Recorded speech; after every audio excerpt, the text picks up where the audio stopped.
तू काय म्हणलेला? प्रत्येक रिप्लाय द्यायला शिक. काय म्हणलेला? रिप्लाय दिला शिकवतो. तुझ्या इथं विविध कारणांमुळे चर्चेत राहिलेला रील स्टार प्रतीक शिंदे पुन्हा एकदा गंभीर प्रकरणामुळे चर्चेत आला आहे. यावेळी त्याच्यावर एका कंटेंट क्रिएटरचे अपहरण करून तब्बल 12 तास मारहाण केल्याचा आरोप समोर आला आहे. पोलीस तपासात हा धक्कादायक प्रकार उघडकीस आला असून प्रतीक शिंदेसह त्याच्या 3 साथीदारांना अटक करण्यात आली आहे.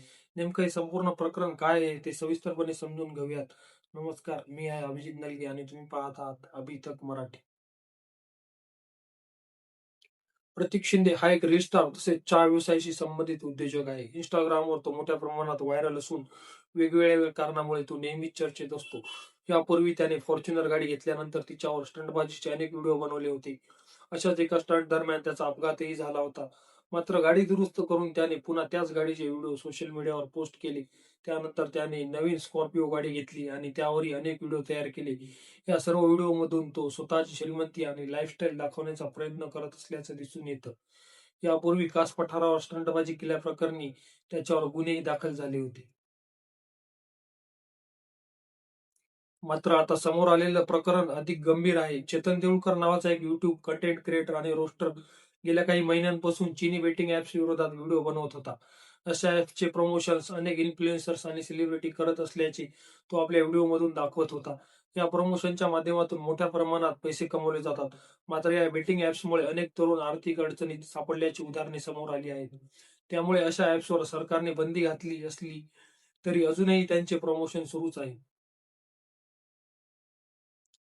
याच पार्श्वभूमीवर चेतन रिलेट विथ चेतन या आपल्या इंस्टाग्राम हँडलवरून जनजागृती व्हिडिओ तयार करत होता. या व्हिडिओमध्ये प्रतीक शिंदेने बेटिंग ऍप्सचे प्रमोशन केल्याचा उल्लेख करण्यात आला आहे.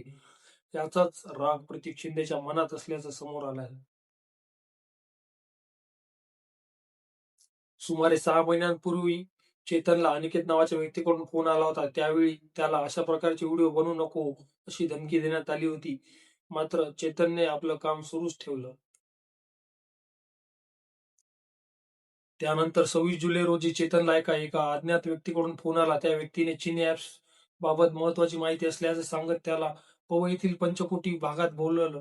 विश्वास ठेवून चेतन तिथे गेला. मात्र तिथे गेल्यानंतर परिस्थिती अचानक बदलली. काही तरुण एसयूव्ही गाडीमधून आले होते आणि त्यांनी चेतनला जबरदस्तीने गाडीत बसवून ठेवले. गाडीतच त्याला तब्बल 12 तास मारहाण करण्यात आली. शिवीगाळ, धमक्या आणि मानसिक छळ सुरूच होता. चेतनला मदतीसाठी आरडाओरड केली असता एका आरोपीने त्याच्यावर गळ्यावर पाय ठेवून चाकू दाखवत जीवे मारण्याची धमकी दिली.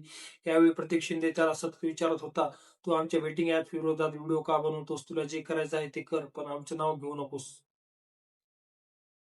अखेर स्वतःचा जीव वाचवण्यासाठी चेतनने पुढे अशा प्रकारचे व्हिडिओ न बनवण्यासाठी कबुली दिली. त्यानंतर रात्री उशिरा सुमारे 11 ते 12 वाजण्याच्या दरम्यान आरोपींनी त्याला कळंबोली येथे सोडून दिलं. या घटनेनंतर चेतनला शारीरिक आणि मानसिक त्रास सहन करावा लागला. उपचार घेतल्यानंतर त्याने धाडस दाखवत पवई पोलीस ठाण्यात तक्रार दाखल केली. पोलिसांनी तात्काळ कारवाई करत प्रतीक शिंदेसह 4 आरोपींना अटक केली आहे. यामध्ये समीर कुचेकर याचाही समावेश आहे.